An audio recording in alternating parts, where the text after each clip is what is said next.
Job capítulos 31 y 32.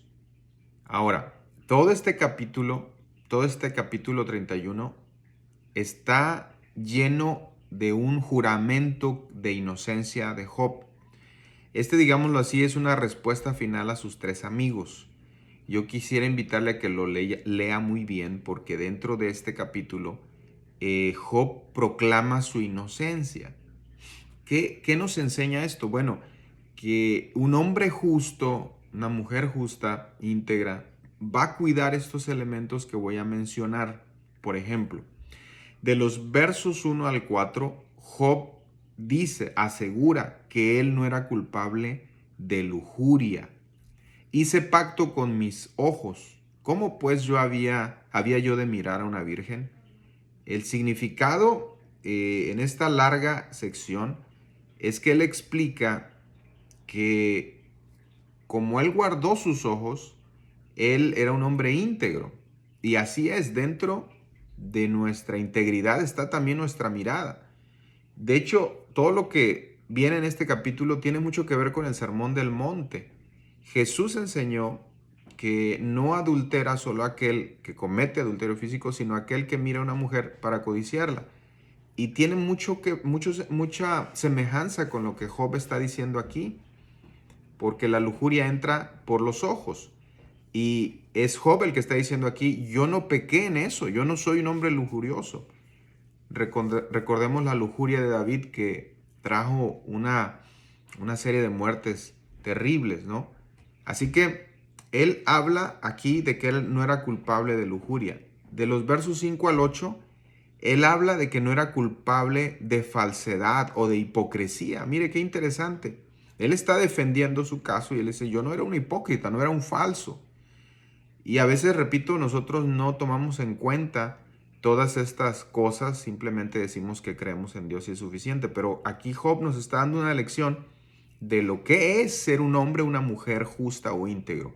Versos 9 al 12, él dice que no era un adúltero. Versos 13 al 15, él dice que no trató a sus siervos con crueldad.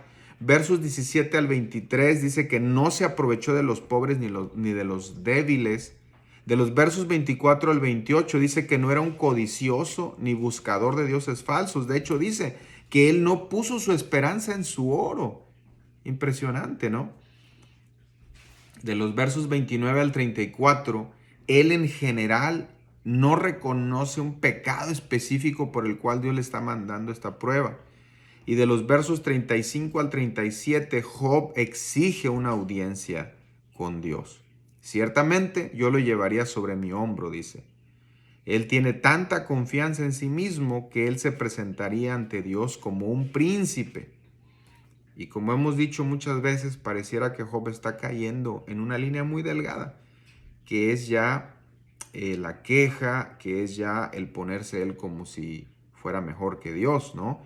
De los versos 38 al 40 está la conclusión de las palabras de Job. Él termina así, diciendo que no es que no haya más palabras que Job. Así termina el capítulo. Aquí terminan las palabras de Job.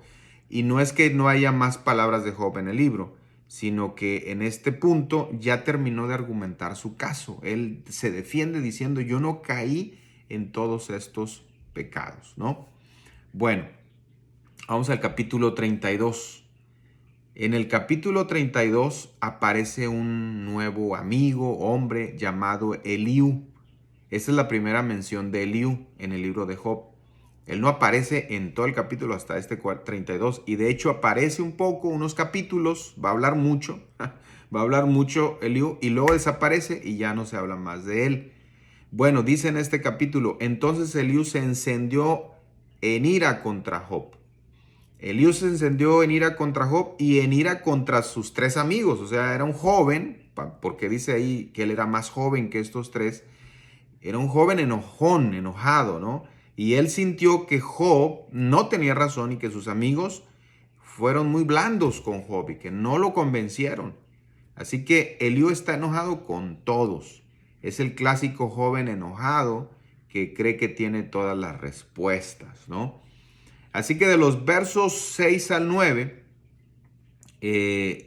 Eliú dice por qué no quería hablar o por qué antes no había hablado. Y básicamente dice es que yo soy joven y vosotros ancianos. No sabemos qué tanta diferencia de edad tenía Eliú y los otros cuatro, incluyendo Job, pero sí había una diferencia porque él era más joven y decía, bueno, yo estoy dejando a los ancianos, a los viejos que tienen más sabiduría que hablen, pero pues no tienen tanta sabiduría, ¿no? Entonces aquí él se atreve a hablar.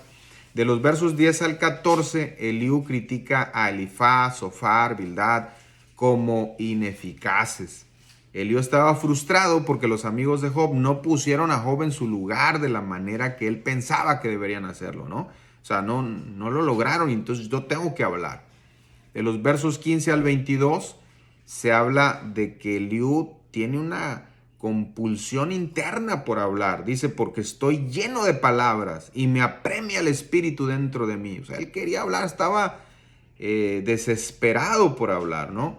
Y lo vamos a ver porque en los siguientes capítulos, los dos siguientes capítulos, él habla y habla y habla sin parar, nadie lo puede detener, ¿no? Y él termina diciendo, no haré ahora acepción de personas, ni usaré con nadie de títulos lisonjeros, porque no sé hablar lisonjas. De otra manera, en breve mi hacedor me consumirá. Para Eliú, nadie, excepto él mismo, tenía la sabiduría y podía hablar todo lo que él quería hablar. Sin embargo, pues es bastante altanero. Vamos a ver en los siguientes capítulos cuál es su mensaje.